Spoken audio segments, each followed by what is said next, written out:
Hello everyone. Today I will share a very interesting tip. Peel garlic with nail clippers and make a convenient and delicious pickled garlic and chili dish. Here, I have a full basket of garlic. Garlic is a familiar ingredient in every family's kitchen. Almost every meal has garlic, from stir-frying vegetables, marinating meat, to making dipping sauces or mixing sauces. Not only that, garlic is also known as a natural medicine, helping to increase resistance, prevent flu, and bring many health benefits. However, one thing that many of you will surely agree with me is that peeling garlic is always a step that makes us bored. The garlic skin is dry, clinging to the cloves. Peeling by hand is both time-consuming and easily crushes the garlic. Especially for those who do not have fingernails, peeling garlic is even more difficult. Sometimes, it takes a long time to peel a few cloves. Therefore, today, I will try a completely different way to peel garlic faster, more neatly, and will definitely surprise you.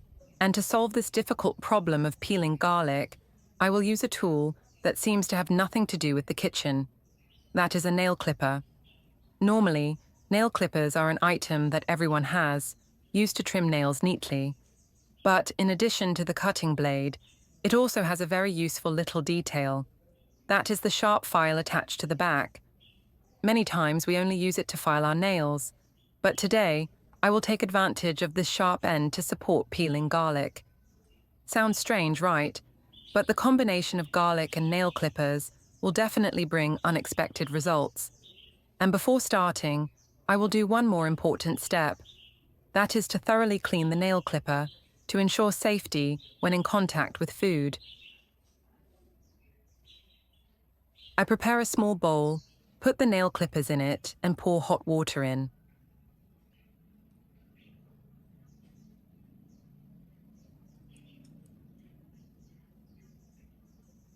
As soon as the hot water flows down, you will see steam rising and small particles floating on the water surface. That is dirt and plaque being separated from the surface of the nail clippers.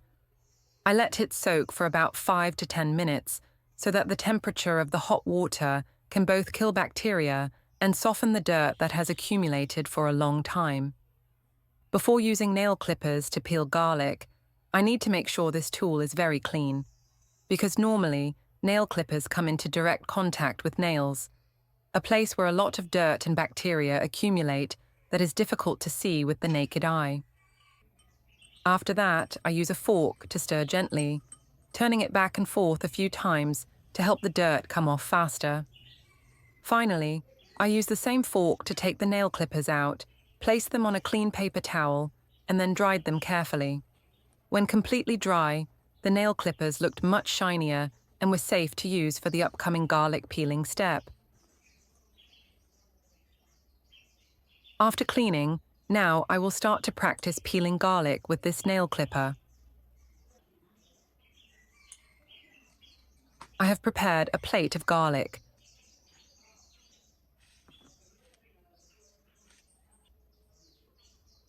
First, with a whole garlic bulb, I use the sharp end of the nail clipper to gently poke the dry outer shell. This shell is usually quite hard and tough, but with just a few light prying movements, it will come off in pieces. I will continue to separate around the bulb until the white garlic cloves inside are gradually revealed. Once I have individual garlic cloves, I will use the sharp end of the nail clipper to place on the tail of the garlic clove, then make a straight cut from the bottom up to the top. This cut will cause the thin shell to separate. At this point, I just need to gently peel it off with my hand, and the shell will come off immediately, without having to worry about it sticking like when peeling with real nails. Repeat this process with each garlic clove. Each time you cut the skin, it is very quick and neat. It only takes a few seconds to have a clean clove of garlic. Compared to sitting and prying the garlic skin with your fingernails, this method is less painful and saves time, especially when you need to peel a large amount of garlic for cooking or making pickles. In just a moment, the whole plate of garlic is peeled. The cloves are pure white, dry, and ready for the next processing steps. After peeling the garlic, I will do one more important step before soaking it. That is soaking the garlic in warm salt water. I prepare a large bowl, add a small amount of warm water, then add about a teaspoon of salt and stir until the salt is completely dissolved.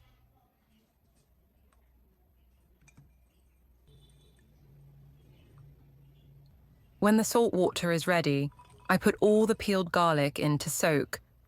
The garlic will be soaked in salt water for about 15 to 20 minutes. During this time, the salt will help reduce the garlic's inherent pungent smell, and at the same time, make the garlic cloves crispier and whiter after soaking. This is also a little tip, so that when soaking garlic with chili and vinegar, the finished product will not be bitter, and the garlic cloves will retain their delicious crispness for a long time. After soaking for enough time, I take the garlic out and place it on a cutting board lined with a layer of paper towel. I spread the garlic evenly,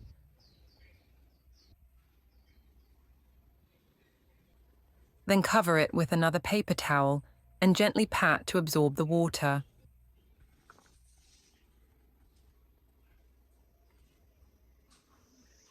If the garlic is still a bit damp, I will replace it with another towel to make sure the garlic is completely dry before soaking.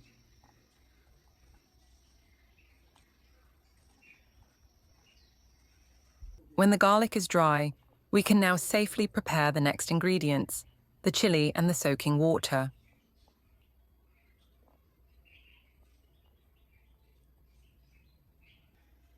I took about 5 to 6 chili peppers, washed them, then used a knife to cut them into small pieces. Cutting them into pieces instead of leaving them whole will help the chili peppers absorb the flavor better, and it will also look nice and be convenient to eat. After cutting, I put the chili peppers on a small plate and set them aside. Next, I will mix the pickling liquid. I prepare a small bowl, add in 1 teaspoon of sugar, 1 teaspoon of salt. Then, I pour vinegar into the bowl, enough vinegar to dissolve the salt and sugar. Use a spoon to stir until the salt and sugar particles are completely dissolved, creating a clear solution with the characteristic aroma of vinegar. This pickling liquid is the key factor that determines the deliciousness of the pickled garlic and chili pepper dish. The combination of the mild sourness of vinegar, a little saltiness of salt, and the slight sweetness of sugar will help the garlic and chili peppers have a harmonious flavor, both spicy and crunchy. Once we have all the ingredients, garlic, chili, and brine, we move on to the final step. Place the garlic and chili in a glass jar and pour in the brine. First, I put a few pieces of chili on the bottom of the jar, spread them out evenly to create a beautiful color. Next, I put a layer of garlic on top, a little more garlic to cover the chili. Then, I continued to add another layer of chili, then another layer of garlic. Just like that, alternating between garlic and chili until the jar is almost full. Once finished, I carefully used a spoon to scoop up the previously mixed pickling liquid, slowly pouring it into the jar. I poured slowly so that the liquid seeped to the bottom, seeping into every crevice between the garlic and chili, helping all the ingredients absorb the spices evenly. Pour until the pickling liquid covered all the garlic and chili. Finally, I closed the jar tightly and placed it in a cool place, away from direct sunlight. After a few days, the garlic and chili will absorb the spices, have a harmonious sweet, salty, sour, spicy taste. The garlic cloves are crispy and delicious. The chili pieces are spicy. Used with meals or dipped in dishes will be extremely attractive. So with just a small nail clipper and a few simple steps, I was able to peel a whole plate of garlic quickly and also made a jar of pickled garlic and chili that is both delicious and convenient. Hopefully, this little tip will be useful for you in your daily kitchen. If you find it interesting, don't forget to like, share, and subscribe to the channel so that I have more motivation to share more interesting tips.